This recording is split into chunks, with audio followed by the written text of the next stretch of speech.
Hi, I'm Ted Haptegaber, founder and producer of Live Talks Los Angeles.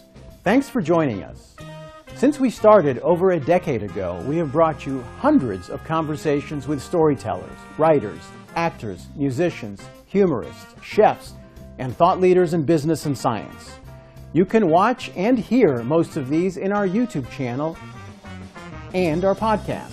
For details, visit livetalksla.org. And now, here's the show you've tuned in to see. We welcome Susan Cain and Angela Duckworth to Live Talks Los Angeles. They'll discuss Susan's new book, Bittersweet, How Sorrow and Longing Make Us Whole. Susan was named one of the top 10 influencers in the world by LinkedIn. She's a renowned speaker and the author of Quiet, The Power of Introverts in a World That Can't Stop Talking. Translated into more than 40 languages, Quiet has appeared on many best of lists and spent more than 7 years on the New York Times bestseller list. Her TED Talk on the power of introverts has been viewed over 40 million times. Angela is the best-selling author of Grit, The Power of Passion and Perseverance. She is the co-founder and CEO of Character Lab, a nonprofit whose mission is to advance scientific insights and help children thrive. She is also a professor of psychology at the University of Pennsylvania, and in 2013 was named a MacArthur Fellow. We hosted Angela when Grit was published, and the video is in our YouTube channel. Towards the end, I will pose some questions sent in from the audience. Welcome to all of you watching, and take it from here, Angela. Thank you so much, Ted. And Susan, I am so excited to be in conversation with you, not only because you are one of my favorite people, but now Bittersweet is one of my favorite books, and you can see the post-it evidence that I have a lot of questions that I have to ask you. So thank you and welcome.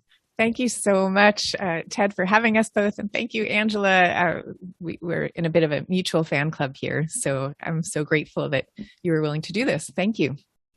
So I want to start off by asking, the basic question, which is, so many people, including myself, read Quiet. I read it as an extrovert, not as an introvert. And in some ways, I think Bittersweet, I'm like, oh, this is vintage Susan Cain. But I think it's different too. So maybe if you might, as the author, in your own words, like how is Bittersweet like a different kind of book? How is it the same? What really motivated you to write this?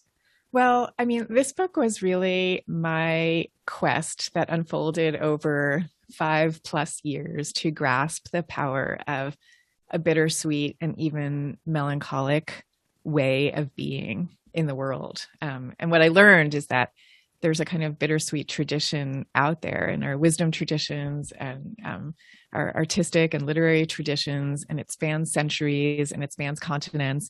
And it's basically teaching us that we, in some ways, are creatures that are born to transform pain into beauty, and that these feelings of bittersweetness, of like a kind of mix of joy and sorrow, are at the heart of our creative impulse and our sense of communion in the world. In terms of how I got on this quest in the first place, it came because I have had a kind of crazy lifelong love, well, of all music, but in particular of minor key, bittersweet music. Leonard Cohen is like my patron saint. I just love him. I've been listening to Leonard Cohen nonstop since I read Bittersweet. Oh, seriously? Do you love him too? Interrupted by Bach's Orchestral Suite No. 3, which is my favorite Bittersweet music. But anyway, I'm alternating. Well, so I'm curious, when you listen to that kind of music, whether you have this feeling that I'd been trying to put into words and to get to the bottom of all my life.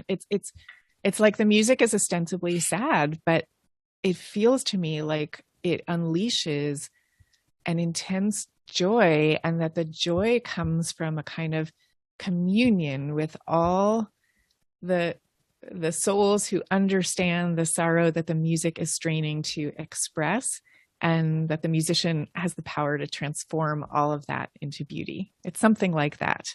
So I don't know what you feel No, I think you both captured it right now in what you said, and actually, it's one of the things I most appreciated about this book because there's so many kind of glib books, for lack of a better word, that have like a very simple, nay, simplistic, message. Like here are 3 practical things you can do, and like optimism is great.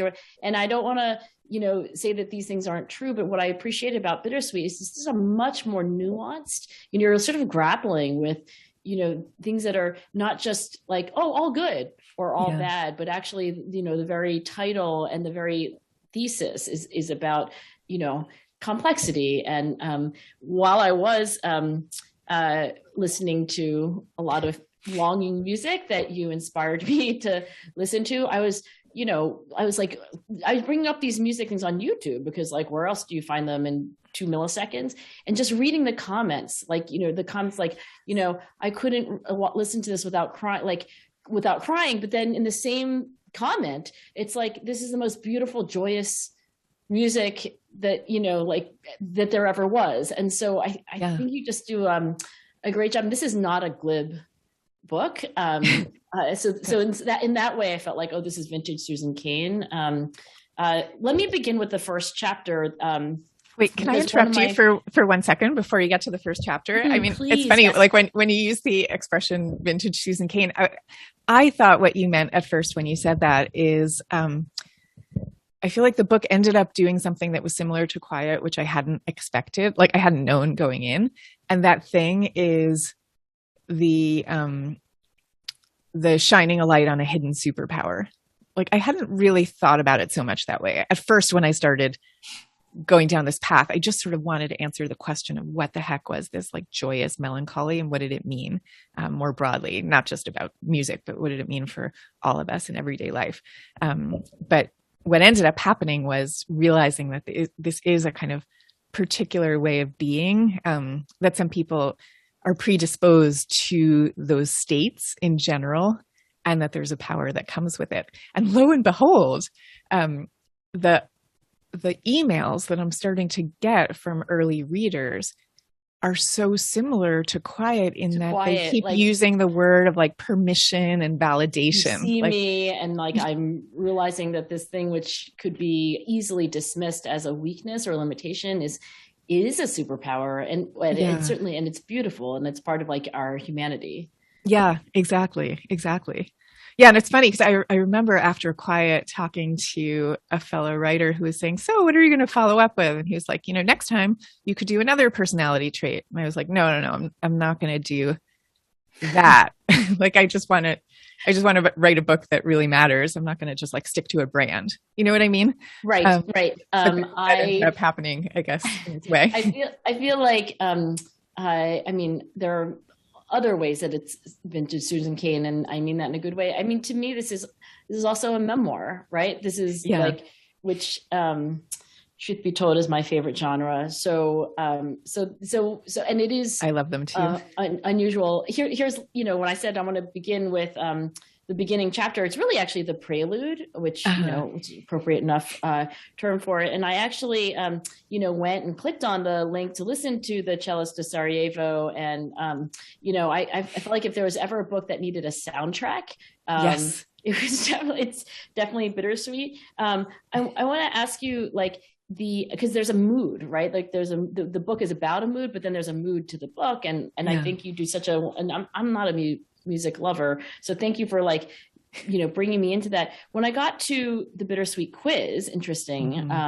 like I will say that I'm close to a 0. It depends on how I answer a certain question. Wow. Right. And so it's like, I guess maybe I don't have the superpower that Susan has, or I don't. And yet I too actually felt touched by so much of the book. So I, depending on how I answer these things, like I was sort of like going through it very quickly, and I moved to goosebumps several times a day. Does the word poignant especially resonate with me? Do you feel like the ecstatic is close at hand? I was just sort of like going through this list very quickly and saying like, no.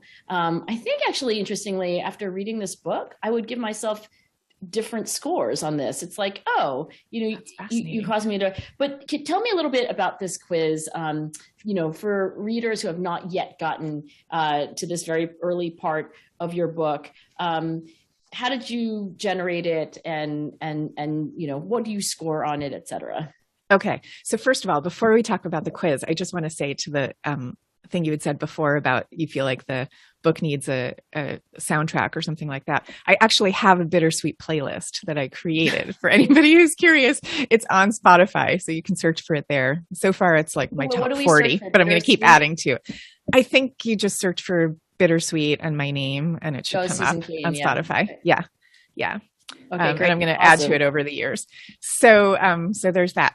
So about the quiz, basically, so I've been immersed for the last 5, 6, 7 years in our artistic, literary wisdom traditions that all have to do with this question of the bittersweet. So I drew the questions on the quiz from this immersion that I've been in. So I'll give people listening who may not have had a chance to take it yet, and I know you just ran through some of them quickly, but I'll give you a sense of what I mean about how the questions on the quiz came from this immersion. Like, one of the questions is, do you know what the author C.S. Lewis meant when he described joy as a quote, sharp, wonderful stab of longing? And C.S. Lewis wrote about this bittersweet sensation. Yes, he makes many appearances because I love him. I love him. And then another one was, do you see, quote, the tears and things? And that's a phrase that comes from Virgil's Aeneid. But then there's other questions like, do you find comfort or inspiration in a rainy day? And all of these came from either experiences that I had interviewed people about, or from my readings or whatever. But then I collaborated with the great Scott Barry Kaufman and David Yaden, who are cognitive scientists, psychologists, and who I love, and who wonderful humans, wonderful, amazing humans, who I would say are also very high in bittersweetness and existential longing, you could call it.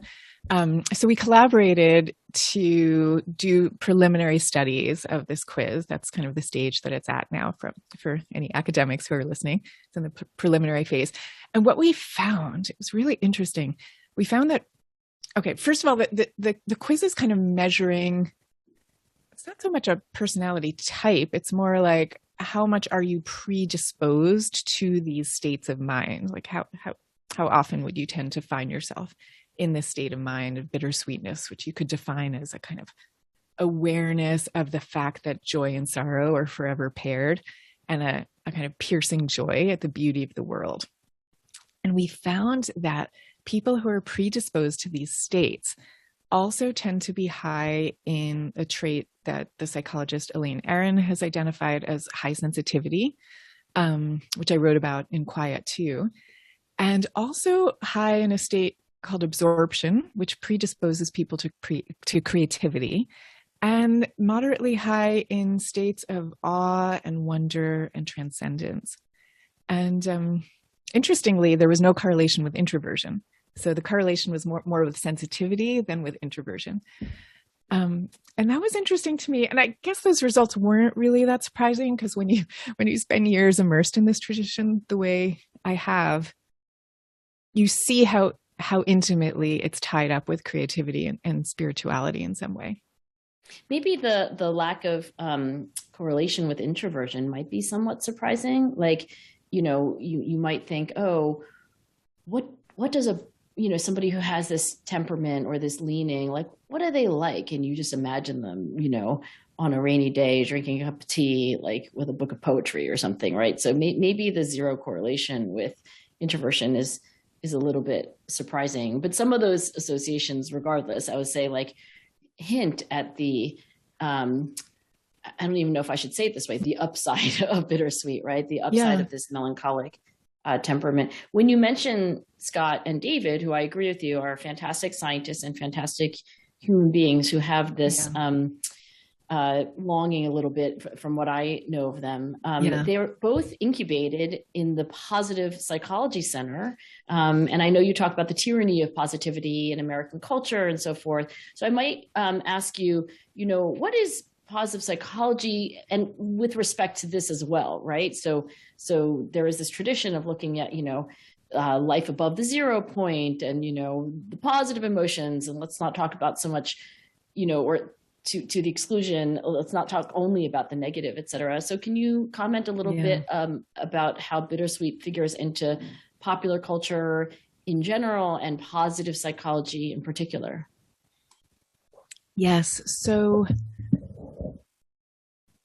one of the, I had many goals with this book, but one of the goals I would say is really to ask mainstream psychology, let alone positive psychology, to rethink itself a little bit, because in psychology, we don't really have a way of distinguishing between melancholy and bittersweet. I'm sorry, melancholy and depression.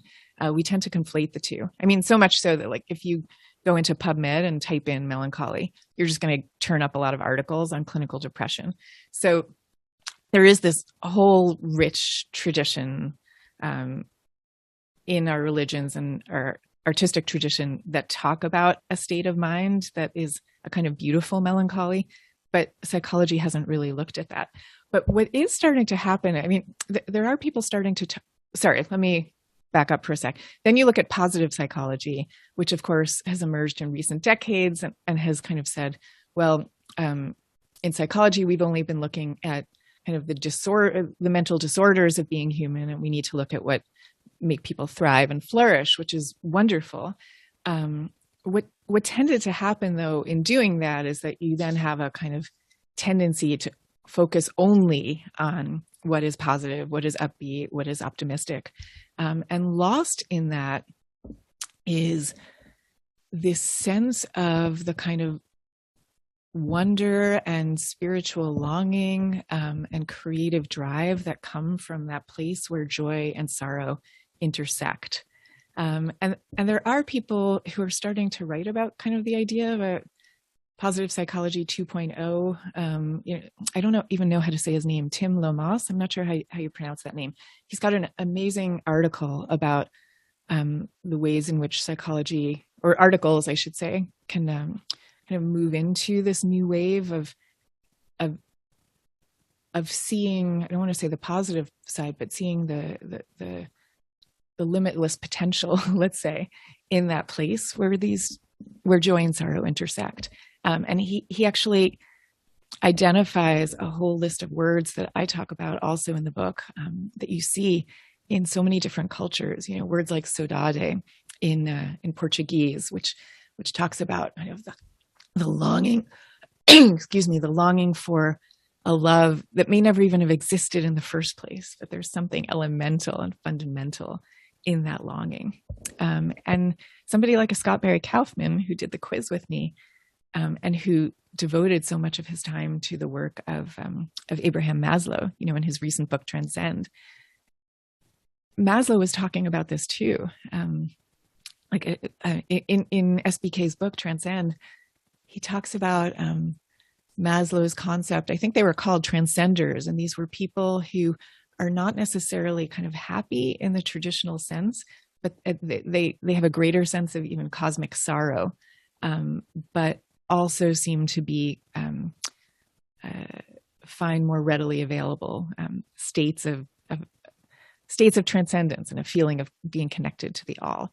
So I believe, to answer your question, that positive psychology is kind of going to come to this new recognition, because you're seeing the seeds of it from many different one thinkers. Could argue that Abraham Maslow was the OG positive psychologist, and himself exemplified this, longing and this, and we agree that there's this like maybe misunderstanding that like self-actualization was like supposed, the end of the road for like the highest apogee of what it would mean to like really be fully human, but that's not what Maslow felt. So I agree with all of that. And when you just talked there about this longing we might have for a romantic, ideal that like it might not even exist. So when you start in an early chapter, actually on Francesca in The Bridges of Madison, I was like, oh, girlfriend, you got me. I mean, I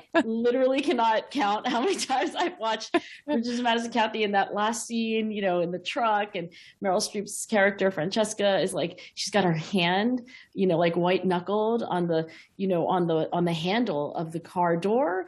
And she's deciding, what to do. And it's raining, and she's figuring out whether she's going to leave her husband and her children and run off with this photographer played by Clint Eastwood or not. I was like, wow, you really have it. And I thought you ended that chapter in a very interesting way. And I just wondered if you could say more about your take on Bridges of Madison County, and also your thesis about like what this romance, and particularly like this, mysterious photographer, like really represents. Anyway, so say more about one of my favorite films, please. Yeah. Okay. So first I'll take a step back and say that the conclusion that I have come to from spending the last decade immersed in this tradition the way that I have, and immersed in the various religious traditions that express it in explicitly religious terms, is that we are all beings who come into the world with a sense of a longing for a more perfect and beautiful world than the one that we currently inhabit. There's a kind of a sense of the world which we microphone keeps falling down. A sense of having left the perfect world to which we rightly belong. And in religious terms, this gets expressed as the longing for the Garden of Eden, or Mecca, or Zion, or the Sufis, which is the mystical version of Islam, calls it the longing for the beloved of the soul. And it's understood in these, especially in the mystic versions of all the different religions, it's understood that it is this state of longing, paradoxically, that brings us closer to that for which we long. It brings us closer to divine love. It brings us closer to union. That's kind of an axiom, let's say. Okay.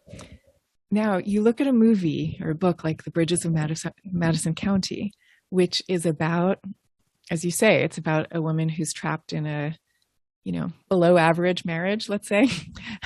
Maybe a marriage where she can't be her full self. A marriage where she can't be her full self, but she loves her children. And she loves her husband, actually. She loves her husband, but she can't be her full self. She's far from Eden, let's say. And into her life walks this photographer when her family is uncharacteristically away for a few days. And they fall into this passionate affair. And then the question is she going to leave behind her family or not for the photographer? And you can read that story as being, kind of about marriage itself, and will she stay and will she go, and what is right and what is morally good. But as I said in the book, at the end of the story, she doesn't leave. She chooses to stay with her family. And as I say, that story could not have ended any other way, because really that book was a story about existential longing. That's what it was. The photographer, who really, she barely knew. She had spent 4 days with him, right? But the photographer was a symbol of the Garden of Eden. It was a symbol for that perfect world for which we all long. And so, of course, she wasn't going to be able to go with him, because the story was about longing itself. And I believe that these kinds of stories are incredibly illuminating, both for explaining to ourselves what our existential longing is, and it is one of our most fundamental states that leads us to creativity and to communion, but it's also like a practical value to understanding our marriages and our earthly relationships, our romantic relationships, because characteristically what happens in a relationship. You meet your beloved, and at the beginning, before you fully know each other, we invariably project onto each other that state of Eden that we all long for. That's what we do. That's natural. We're enacting our longing for Eden when we enter these relationships. And then you get to know each other. And of course, the incompatibilities arise and you've got to work all that out. And you're now back in reality. Right. And what happens? You're not in the Garden of Eden. You're not in the Garden. Just married Adam or Eve. Yeah. And if you don't know, you might think, okay, that's a sign that there's something wrong. Like, I'm supposed to be in Eden. I thought I was in Eden, so maybe I better leave that behind and keep searching for Eden. But if you understand that the humans are sort of built this way, then you can engage in your relationship in much more grounded terms. And have those moments of transcendent and transporting love. They're going to keep coming over the course of a relationship, but also understand, kind of what the state of humanity on this earth actually is. And that's really very helpful. You later in the book actually talk about this longing, maybe represented by the character of, I think it's Robert Kincaid, right? Anyway, the photographer in that romantic book and movie. But then you distinguish between longing and craving, right? And I'm so glad that you, talk about this. I'm ask you to distinguish about those or elaborate on that here, because, there's so many traditions that say that the nirvana that we're all seeking is actually the absence of craving, right? So can you say more about longing and craving, and how you, I think would maybe say that these are not exactly the same thing? Yeah, this was something that really troubled me, like intellectually and emotionally, because I was feeling the value of longing. I was like immersed in these texts that talked about it, and at the same time was aware in particular of Buddhist texts that would talk about the problem of craving. And I think that the real distinction is, you talk about longing, it's not like about, it's not about the craving for a chocolate chip cookie. It's not about the craving for, I don't know. It's not about the craving for worldly success, let's say. It's not even about, it's not about the craving that we're thinking of when we talk about, Buddhist questions of attachment, that you shouldn't be attached to a kind of possessive love, let's say, of someone. It's more about the longing for this sense of a kind of existential love and union. And I actually went across the country to figure this out. I was really wrestling with this question, because there was Buddhism on the one hand talking about how we shouldn't descend into craving. And then there's the Sufi tradition of talking about longing as the gateway to belonging. So I actually flew across the country to a Sufi retreat led by this amazing teacher named Llewellyn Vaughan Lee, whose lectures are incredible. And although he's now retired, you can still watch them on the internet for anyone who's curious. In fact, your timing was uncanny, because I think you just happened to do all of this just at his sort of twilight, in his retirement, right? Yes, it was the craziest thing. I flew all the way there, really wanting to get to know him and feeling like, oh gosh, this is you might be my teacher. Yeah. And I get there, and like an hour into the proceedings, he announces, to the shock and horror and dismay of everybody there, that he's actually stepping down. On that very day, he was retiring. But I did have the chance to ask him that question of the difference between longing and craving. And I mean, I wrote it in the book. I just want to give you his words because they were so good. So I'm looking them up right now.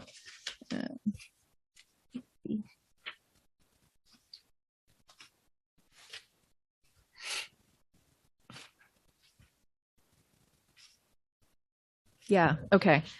So I told him when I got there that it was his videos on on existential longing that had brought me in the first place. And and then I asked him this question of, but what about the problem of craving? And he said, it's different from craving. Longing is the craving of the soul. You want to go home. In our culture, it's confused with depression, and it's not. And he says, there's a saying in Sufism that Sufism was at first heartache. Only later was it something to write about. And then he told me, if you're taken by longing, live it, you can't go wrong. If you're going to go to God, go with sweet sorrow in the soul. And so if I were summing that up in my own words, I would say that the state of longing is an expression of the truest heart of the human soul. That's the best way I can put it. Sorry, I'll say one other thing, which is, I believe we should be talking about this more as an organizing principle in psychology. And I think that the reason it either has been lost or never even made its way really into the psychological tradition so much is that so many psychologists are either atheists or, like me, agnostic. And so we don't really look at these questions, whereas I believe that this applies whether we're atheists or believers or somewhere in between. I think it's a false dichotomy that we should be re-examining. I agree. And of course, there is this kind of like putting at arm's length, like ideology and, anyway, that's kind of considered to be like not scientific, right? Anyway, so somehow we have to figure out, otherwise we are really like omitting a huge part of like human experience and even what makes us human beings. I agree. Speaking on behalf of the many scientists who are like, oh wait, that's like, separation of church and state, separation of religion and science. I want to shift gears a little bit because there's another thing that I really appreciate about the book and made me, as I think most people who read this book will also feel as they read Bittersweet. It's just this, you talk about your mom, and she kind of comes in and out of different chapters, and she's at the beginning of the book and she's at the end of the book. And I couldn't help but then, of course, think about my own relationship with my mother and so forth. So could you say a little bit more about, why your mother figures so prominently in this writing? Yeah. And I don't think I want to tell the story right now, only because it's such a sort of deep story that played out over so many years that it's hard to tell it in a short bit. And it's also hard to tell it correctly. So there's a reason I wrote it, I guess. But I will say that the reason I told that story, it was for a few different reasons. One was that our relationship, which has been one of of great union and then of a kind of great break when I became a teenager, and then a kind of reunion in later years. Like, it really was a story where I sort of lived out these fundamental human situations of kind of confronting the pain of separation, which we all encounter, whether it's through a breakup or through a relationship crumbling or bereavement, whatever it is. Like the pain of separation and the desire for reunion are two of the great, I don't say great in terms of wonderful, I mean great in terms of big, like two large, of the great states. Yeah. Yeah. Two of the great states Sizable. that all humans pass through. And I also told that story to, I guess I really wanted people who are reading to open up and think about what their own losses have been, and the different ways in which you can lose a love, but also reclaim the state of love in either through the same relationship later on, or through other relationships, or through other aspects of life. The fact of kind of love being an unchanging state that we always have access to, regardless of the various losses that we meet. That was really what I wanted to tell with that story. I think you did, and I won't say anything more about that because it is, I think, one of the most, I don't know, I really was moved by that in the book, but you do it very well in the book. So you have to read the book to know more about what Susan's talking about. I also, I was really, and it stuck with me. There's, the story of your TED Talk, which you're like, oh, great, like great TED Talk. But then there's the story that led up to the TED Talk. And I was just like, wow, I didn't know. Could you maybe give a snapshot of, your relationship with this musician and whatever you want to say or not say? But that will be something I don't forget, actually. It was very moving. Sure. So I gave a TED Talk that was all about these ideas of bittersweetness and its relationship to creativity and to communion. And instead of just giving the talk on my own, I had with me on stage a really dear friend of mine. Her name is Min Kim. And Min is a truly, truly great and gifted violinist. And she was with me up there partly because she was playing the Albanoni in G minor, which is music that figures throughout the book. It has to do with the story about this cellist in Sarajevo, and that's like a separate story. So I guess I won't tell that right now. But she was playing that music, but she was also there with me because her whole life had been a kind of embodiment of everything that I was trying to express with the book. So Min grew up a total child prodigy with the violin, and was expected to have just a brilliant career as a virtuoso. And when she was about 20, I think it was, she was presented with this Stradivarius violin, which for whatever reason she was able to acquire for not that much money, even though they now trade for millions. And this violin for her, well, if you don't know about Stradivariuses, first of all, they're like, in the world of violins, it's the most precious object you can imagine. It's basically the holy grail of a violin. And they're not made anymore, right? It was literally made by Stradivarius, right? Yeah, they were literally made. Or when you said grove of trees or something. Yeah. Like something that you almost can't believe except for it's true. Exactly. It's this man Stradivarius who lived hundreds of years ago, right? And he would go out into a specific grove of trees in the moonlight and rest his forehead against the bark of the tree to find the precise kind of bark which he was seeking. And from that wood, he would craft these miraculous violins that, as I say, now cost millions upon millions to buy. And no one's been able to reproduce these things ever again. And Min somehow acquired one of these. And this violin to her became the most precious of objects. It was not object, that's the wrong word. It was her lover, her child, herself, her twin. It was soulmate. Her soulmate. Yeah. I mean, she literally lived in a teeny little apartment because all the income that she was making from her music was going into the upkeep and perfection of this violin, which is apparently an expensive thing to do. So it was everything to her. And then a day came just as she was on the eve of her worldwide debut, when she was at a tube station. She lives in London. She was at a tube station and went to get a sandwich at a pret-a-manger restaurant. And this violin was stolen from her. She normally never let it out of her sight. And in this instance, she did for 1 second. The violin was stolen, and she never had it again. She never got it back again. For complicated reasons.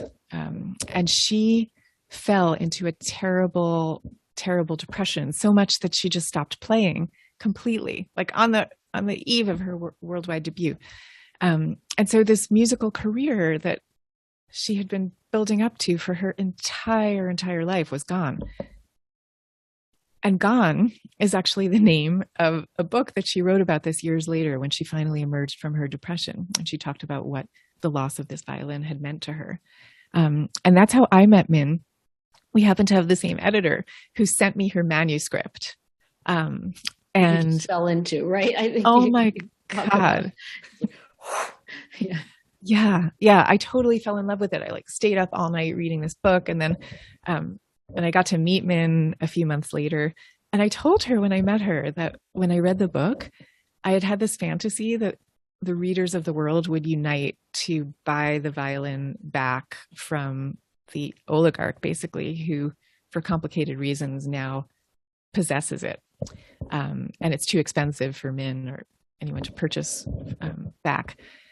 And she said the most extraordinary thing. She said that she shouldn't really have the violin back now because she's a different person. And she said the violin has gone on and had its experiences, and she has gone on and had hers. And she said that all these stories of rebirth that you hear about, like all the cliche stories about loss and rebirth, she said that they're actually all true. And like she would never want to have to go through that loss again. She really has reborn as a different person, as a different creator and a different artist. And, you know, now she's doing all these other kinds of musical creations. And yeah, and her story is just incredibly inspiring. And you should all read her book too, which is called Gone. Read her book. Yes. So good. It's so good. Also vintage Susan Cain to ask people to read books that are not by Susan Cain when being interviewed about her own book. But I agree with you. Talking about writing, you do, I think, a fantastic job of helping more people understand this research on expressive writing and its influence on our ability to understand our experience and our emotions. But I want to ask you a very straightforward question that's kind of separate from all of that, which is, why do you write? And I know this was one of the things that your husband, girl, write, go write, but Susan, why do you write? Oh, that's really easy, actually, to answer. Because all my life I have had a particular feeling when reading.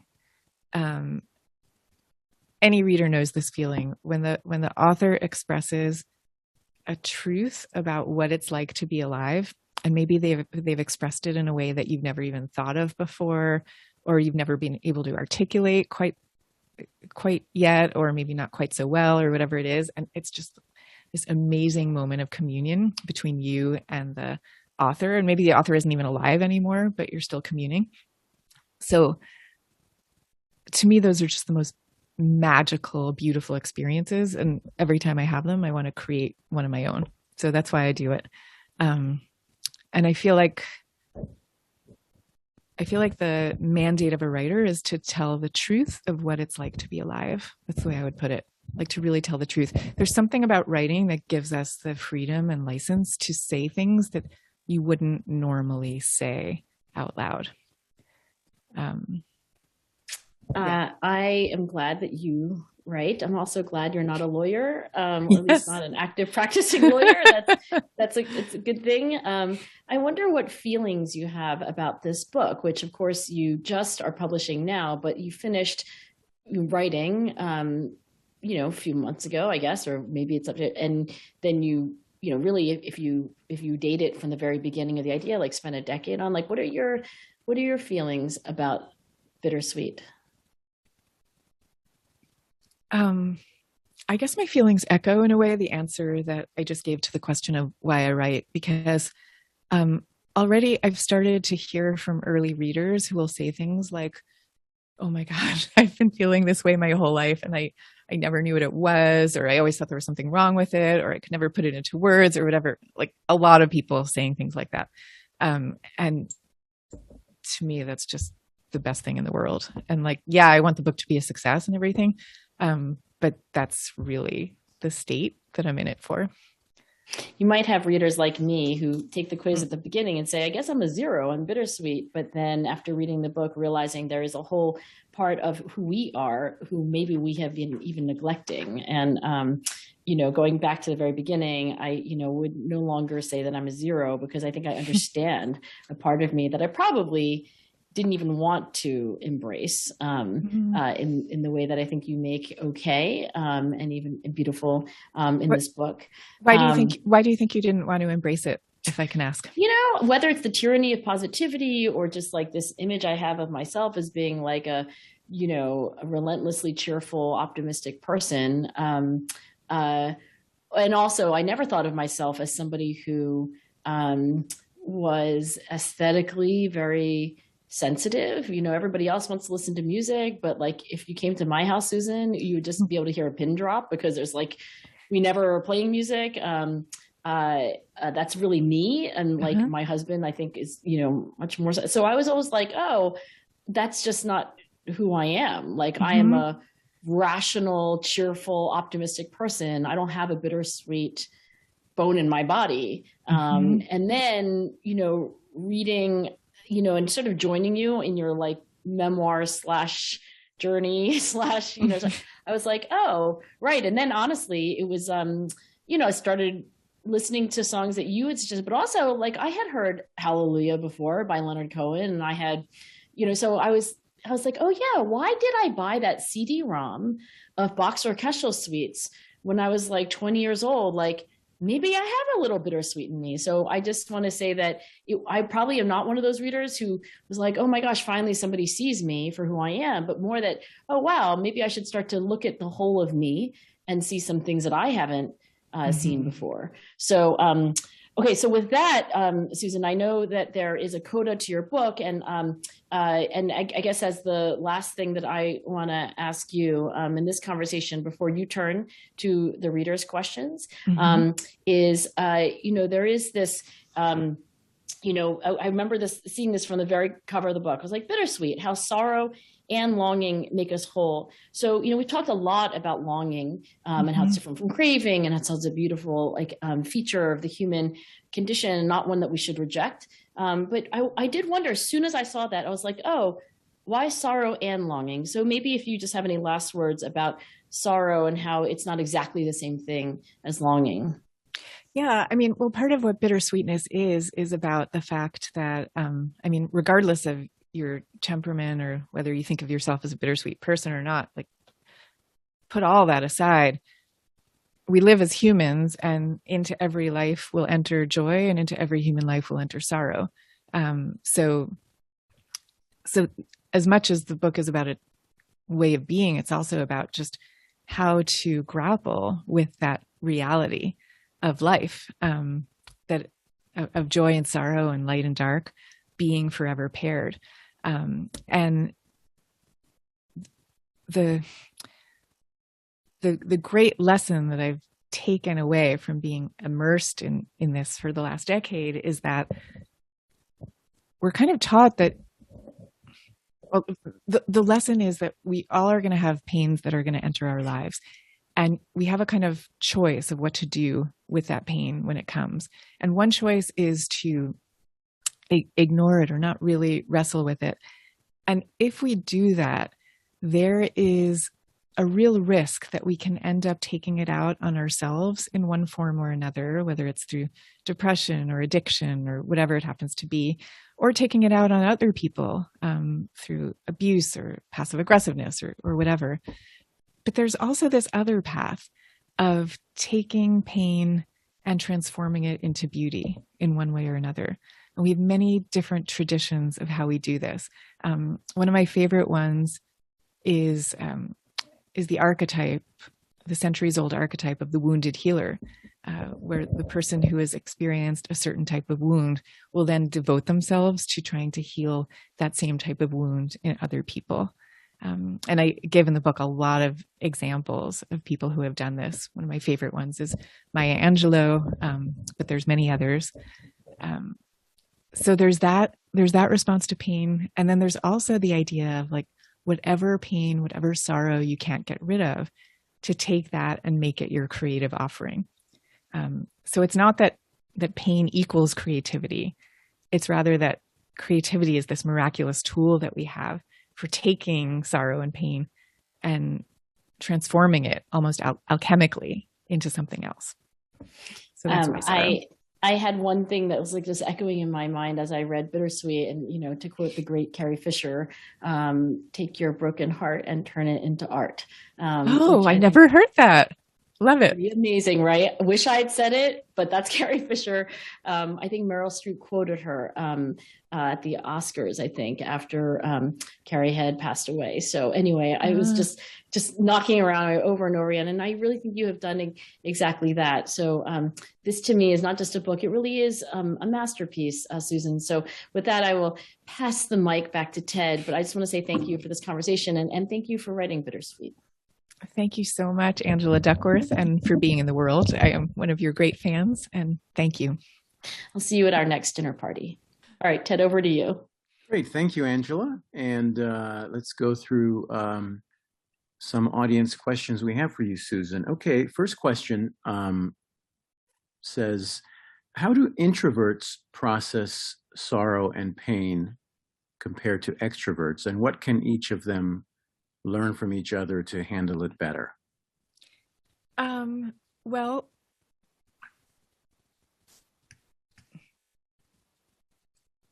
particularly for introverts who tend to be highly sensitive, and that's something that Angela and I were talking about at the very beginning, that there is a kind of correlation between people who tend to these states of bittersweetness and who tend to be highly sensitive. And many highly sensitive people are introverted. So I would say in some ways that fork in the road that I was just talking about, of whether you're going to take your pain and take it out on yourself or someone else, or whether you're going to transform it into beauty in some way, that fork in the road is that much more heightened for people who are highly sensitive, because we tend to feel it that much more intensely. So we also saw from the Bittersweet quiz, from the work that we did on it, that there's a mild correlation between bittersweetness and states of anxiety and depression. So that's a kind of Achilles heel, I would say. But on the other hand, because that often comes with access to states of kind of awareness of that piercing beauty of the world, you can also take that awareness and follow that pathway down to the transformation of, I forget the way Carrie Fisher put it, but herd into art, or whatever it is that she said. So I would say at the bottom line, it's a question of understanding that you're probably faced quite intensely with that fork in the road, and being mindful of which direction you're going to take can be what really sets you free. Next question comes from a lady who says, I'm guessing the latter part, or you finished the book during the pandemic. I'm curious if the pandemic and what we all went through impacted finishing the book, or if it changed any insights you shared in the book. I'm curious to hear from you about that. Yeah, and I mean, I write about this in the book. In some ways, what it did is it brought the lessons that I was talking about in the book into my everyday life, because I lost my father and my brother to COVID. So, I was going through all the agonizing days of waiting for news from the hospital and bereavement and all of it,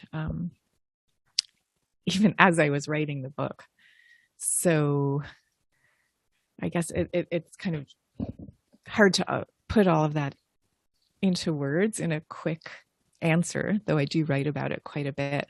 But one of the things that that was really helpful to me during the days in which I lost my father in particular, was understanding the wisdom tradition that I had written about of the Kabbalah, which is the mystical side of Judaism, and the metaphorical truth taught by the Kabbalah is that all of creation had once been a divine vessel that then shattered, and we live now in that world of brokenness after the shattering. But there are those divine shards of what that vessel had once been are kind of scattered everywhere around us. They're strewn all around.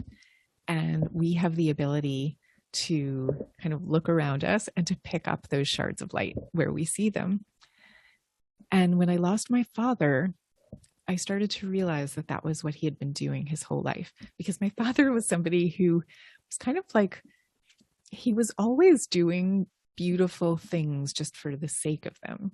Like, he loved orchids, so he built a whole greenhouse in our basement and filled them with orchids, which he cared for. And like, no one else actually saw the orchids. I mean, his kids saw them, he saw them, but it wasn't like they were there for show or for profit or anything. He was just growing them for their own sake. He did 1,000 things like that I could tell you about, some of which I write about. And I realize now as I look that he was just going through his life and picking up those shards. And those realizations can bring us a long way. Next question, longing and sorrow. Would you add grieving to that and talk about commonness and differences in that? Yeah, I don't think you can talk about sorrow without talking about grieving, because that's such a basic experience to all humans. You know, we all have to pass through those states. So I did write about grieving quite a lot in 2 chapters of the book. And one of the things that I learned and really tried to drive home is the different ways in which people grieve. And we know this now from research that actually a surprising number of people are much more resilient in their grief than we'd previously thought. So most people do tend to have, terrible moments that they face in their grief. And they also tend to come through at the end of the day, like just simplistically speaking. But then there are people for whom that's not so, who go into a state of chronic grief. And that's normal too. One of the best frameworks that I have found for thinking about this comes from somebody named Nora McInerney, who actually gave a TED Talk about this. And she had lost her husband at a very early age. And she talks about the difference between moving on and moving forward. Because especially in our culture, we are taught, we're basically sent the signal one way or another that you should move on as quickly as possible. And if you think about the phrase, get over it, no one would say that phrase so crudely to somebody who's experiencing bereavement, but that phrase is like indicative of a cultural disposition. So in the context of grieving, it's often let it go. You're kind of exhorted to let it go, maybe more quickly than you want to or are ready to. But this idea of moving on versus moving forward, the idea of that is, no, you're not going to move on because you're going to love that person forever and you might mourn that person forever. But there can be a way to move forward so that you're still continuing with your life, but you're carrying the person with you.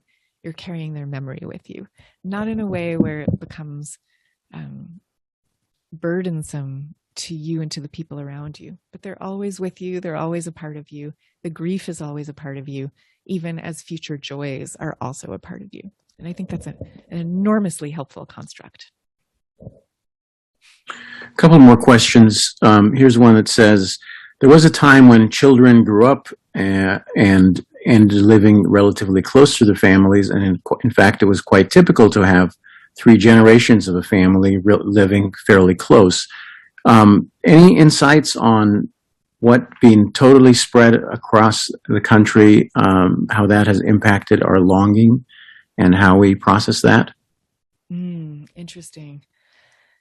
Yeah, there's, I think, a way in which the distances that we readily accept from our loved ones is just not natural to who we are as humans. And so the longings that we have for those loved ones with whom we don't share proximity are very natural, and they may be telling us something, and we don't always have the means to bridge those gaps. You don't always have the means to move across the country to be closer to those who you love. But at the same time, anytime you're feeling some kind of a longing for that has to do with the realm of love, I would listen to it and I would pay attention to it. And I believe our culture needs to pay attention to that as well, to come to a place where we balance our freedom and mobility, which are wonderful, with that desire for proximity and for love. And the final question, it's a two-part question from somebody who asks, are you surprised how popular a speaker you are to business audiences? And were you surprised at the success of Quiet? Oh, yes. There's hardly a day that goes by that I'm not shocked by being a popular speaker to business audiences, because I don't know, it was never what I really set out to do. And I always feel like my orientation isn't like, I don't really start from a business frame of mind. So the way I explain it is, I think what happened is that business has actually shifted and changed. I've watched it change over the last 10, 15 years. The human side of business is no longer just a side. It's increasingly at the center. It's increasingly understood that this thing that we used to relegate as soft skills is actually the heart and soul of what makes a business thrive. Maybe it's not everything, but it is a necessary precondition. So that's how I make sense of it. And I guess also because of what I said to Angela earlier, that I'm driven to write by the need to tell the truth about things that I think aren't being spoken of. And whenever you do that, you're invariably going to have lots and lots of other people who are also not speaking about those things and who are eager to. And I think that's what happened with Quiet. So like in offices now, thinking in LinkedIn, at LinkedIn, for example, the head of HR there at the time, Pat Waters, this was a few years ago, started doing brown bag lunches where they would read Quiet and they would talk about being an introvert in the workplace and what that meant. And my God, these lunches were instantly standing room only. They were sold out, standing room only. She had to keep having more and more of them. So whenever there's something that's deeply human that's not being talked about, you can be sure there's going to be a hunger and an interest. Well, thanks a lot, Susan. Thanks to Angela for joining us for the conversation part of the event. Again, a reminder, Susan's book is Bittersweet, How Sorrow and Longing Make Us Whole. It is available wherever books are sold, and signed copies are available in the link below and in the comments section as well. Thanks. As we like to say around here, please go on gently.